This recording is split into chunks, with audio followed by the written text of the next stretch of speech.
हुजूर ने फरमाया जो बीबी अपने शौहर के कपड़े धोएगी, कैसे खूबसूरत जुमले। फरमाया जिसने अपने शौहर का एक जोड़ा धोया अल्लाह उसको 1000 नेकी अता फरमाएगा। क्या किया इसने जी? और अगर 4 धोए तो, और अगर 10 धोए, जिस बीबी ने एक जोड़ा खामद का धोया 1000 नेकी मिलेगी। फरमाया अल्लाह 2000 गुना माफ फरमा देगा। और जिस बीबी ने एक जोड़ा अपने खामद का धोया, मेरे रसूल पाक सल्लल्लाहु ताला अलैहि वसल्लम फरमाते अल्लाह उसे अपने कुर्ब का 1000 दर्जा अता फरमाएगा। जिसने एक जोड़ा अपने खामद का धोया, सैयद आलम सल्लल्लाहु ताला अलैहि वसल्लम ने फरमाया औरतें गिला करती हैं शौहरों का, शिकवा करती हैं। मैं फिर अर्ज करता हूं, मेरी हैसियत एक नाकिल की है, बहुत सी गलतियां, बहुत सी कोताहियां जिंदगी का हिस्सा है। एक नाकिल हूं, बात पढ़ता हूं, आगे बयान कर देता हूं। मैं जदों दी तेरे घर आईया सुख वेखे ही नहीं। जब दी तेरे अल आईया ना तब वो देखो कितना आला है, वो उसकी बीवी कितनी। हदीस सुनाने लगा हूं।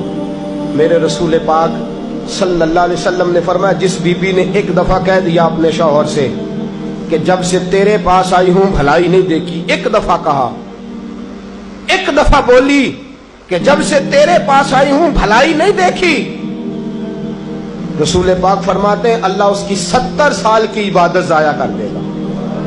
उस औरत के 70 साल के नेक अमाल जाया हो गए।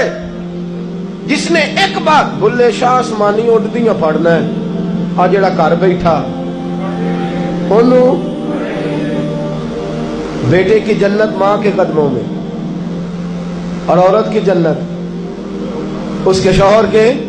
आप बड़े राजी हो रहे हैं, कुछ दिनों के बाद मजमून आ रहा है मियां बीवी के हुकूक का, आपने भी फंसना है वहां। लेकिन आज जो उन्वान है मैं उसी पर बात कर रहा हूं। नबी पाक सल्लल्लाहु ताला अलैहि वसल्लम ने फरमाया जो औरत एक बार कह दे कि भलाई नहीं देखी, फरमाया अल्लाह तबारक व तआला उसके 70 साल के नेक अमाल जाया कर देगा। और सैयद आलम सल्लल्लाहु अलैहि वसल्लम ने फरमाया जिसने अपने शौहर के आगे जुबान खोली और उसको बराबर के जवाब दिए और उसकी इज्जत को तार तार किया, फरमाया कयामत के दिन अल्लाह उसकी जुबान को 70 गज लंबा कर देगा, उसके गले के साथ लपेट देगा। फरमाया वो तड़पेगी, रोएगी, क्या अल्लाह ये क्या हुआ?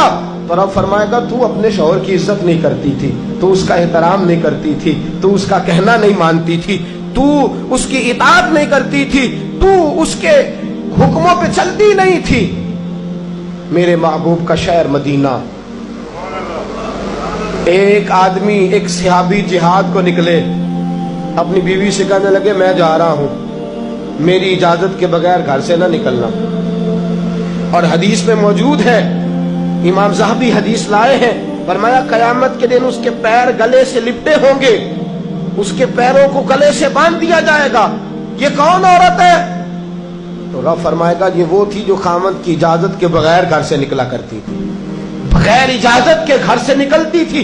सैयद आलम सल्लल्लाहु ताला, बड़ी अजीब हदीस है, मैं पढ़ता हूं तो रो पड़ता हूं। हुजूर हजरत फातिमा को लेने गए, शादी के तीसरे दिन हुजूर लेने गए, मेरे महबूब ने आजमाने के लिए कहा फातिमा चले, फातिमा चले, यूं हाथ बांध दिए, अर्ज की सोनिया बाप भी हैं आप, नबी भी हैं, मेरी जुर्रत ने इनकार की, लेकिन अब्बा जी आपकी जुबान से सुना है शौहर की बगैर इजाजत निकलना नहीं, अगर इजाजत दे तो अली का इंतजार कर लो।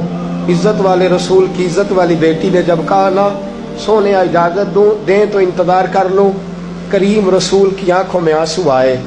फातिमा कहती है मेरा कच्चा घर, और मेरे रसूल पाक ने अपनी तामत को समेटा, और समेट कर नबी करीम अलैहिस्सलाम कच्ची जमीन पर दीवार से तेग लगा के बैठे। आज अजीब है, जनाब अली भी देर से आए, पहुंचे, हुजूर को बैठे देखा, यूं नजर उठी, हजरत अली से मेरे मुस्तफ़ा ने पूछा, हजरत अली से मदीने के महबूब ने पूछा कि अली कर तू इजाजत दे तो बेटी को ले जाऊं। हजरत अली फूट फूट के रोए, मेरा रूप भी नहीं ते मेरा रंग भी नहीं ते मैनू यार मनाण दा ढंग भी नहीं। तू अमीरे हरम, मैं गरीब बेनवा, तू कुजा मन कुजा। सोने अली जितनी भी इज्जत है तेरे कदमों की बरकत से है, हुजूर मैं इजाजत दूं। फरमाया फातिमा को मैंने सिखाया है। और फातिमा कहती है जब तक अली नहीं आएंगे मैं जाऊंगी नहीं। हजरत अली रजी अल्लाह ताला में बोले, कहने लगे या रसूलल्लाह दुआ कीजिएगा अल्लाह फातिमा के इन आमाल की बरकत से मुझे कयामत में भी बेहतर सिला अता फरमाए।